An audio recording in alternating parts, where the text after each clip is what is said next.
Hello, I'm Severin Suzuki, speaking for ECHO, the Environmental Children's Organization. We're a group of 12 and 13-year-olds trying to make a difference. Vanessa Seti, Morgan Geisler, Michelle Quigg, and me. We've raised all the money to come here ourselves, to come 5,000 miles to tell you adults you must change your ways. Coming up here today, I have no hidden agenda. I am fighting for my future. Losing my future is not like losing an election or a few points on the stock market. I am here to speak for all generations to come. I am here to speak on behalf of the starving children around the world whose cries go unheard. I am here to speak for the countless animals dying across this planet because they have nowhere left to go. I am afraid to go out in the sun now because of the holes in our ozone. I am afraid to breathe the air because I don't know what chemicals are in it.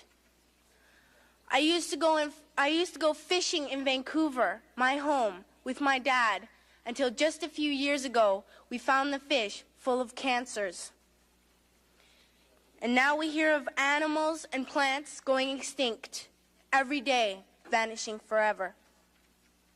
In my life, I have dreamt of seeing the great herds of wild animals, jungles and rainforests full of birds and butterflies. But now I wonder if they will even exist for my children to see. Did you have to worry of these things when you were my age? All this is happening before our eyes, and yet we act as if we have all the time we want and all the solutions. I'm only a child, and I don't have all the solutions. But I want you to realize, neither do you. You don't know how to fix the holes in our ozone layer. You don't know how to bring the salmon back up a dead stream. You don't know how to bring back an animal now extinct. And you can't bring back the forest that once grew where there is now a desert. If you don't know how to fix it, please stop breaking it. Here, you may be delegates of your government, business people, organizers, reporters, or politicians, but really, your mothers and fathers, sisters and brothers, aunts and uncles, and all of you are someone's child. I'm only a child, yet I know we are all part of a family, 5 billion strong. In fact, 30 million species strong. And borders and governments will never change that.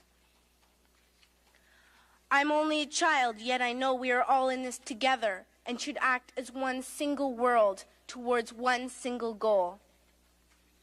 In my anger, I am not blind, and in my fear, I am not afraid of telling the world how I feel. In my country, we make so much waste. We buy and throw away, buy and throw away, buy and throw away, and yet northern countries will not share with the needy. Even when we have more than enough, we are afraid to share. We are afraid to let go of some of our wealth. In Canada, we live the privileged life, with plenty of food, water, and shelter. We have watches, bicycles, computers, and television sets. The list could go on for 2 days. 2 days ago, here in Brazil, we were shocked when we spent time with some children living on the streets. This is what one child told us. I wish I was rich. And if I were, I would give all the street children food, clothes, medicines, shelter, and love and affection.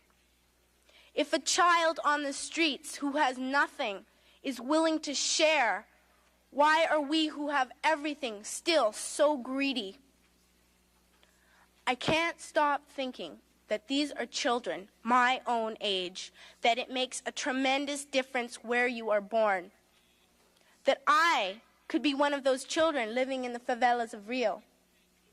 I could be a child starving in Somalia, or a victim of war in the Middle East, or a beggar in India.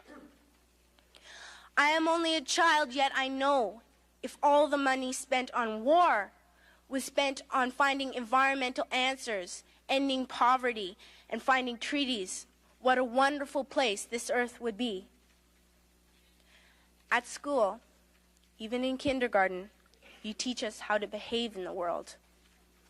You teach us not to fight with others, to work things out, to respect others, to clean up our mess, not to hurt other creatures, to share, not be greedy. Then why do you go out and do the things you tell us not to do? Do not forget why you are attending these conferences, who you're doing this for. We are your own children. You are deciding what kind of a world we are growing up in. Parents should be able to comfort their children by saying, everything's going to be all right. It's not the end of the world, and we're doing the best we can. But I don't think you can say that to us anymore. Are we even on your list of priorities? My dad always says, you are what you do, not what you say. Well, what you do makes me cry at night. You grown-ups say you love us, but I challenge you, please, make your actions reflect your words. Thank you.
Very good.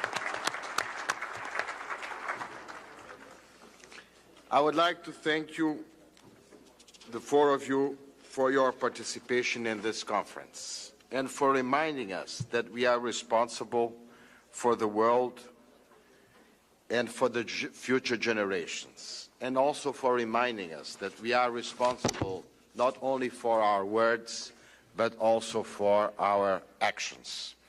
I am keenly aware that what the four of you have said to us makes us all feel, to make a quote of a Brazilian poet, that we all have two hands and the sentiment of the world. And I think this is what you have expressed.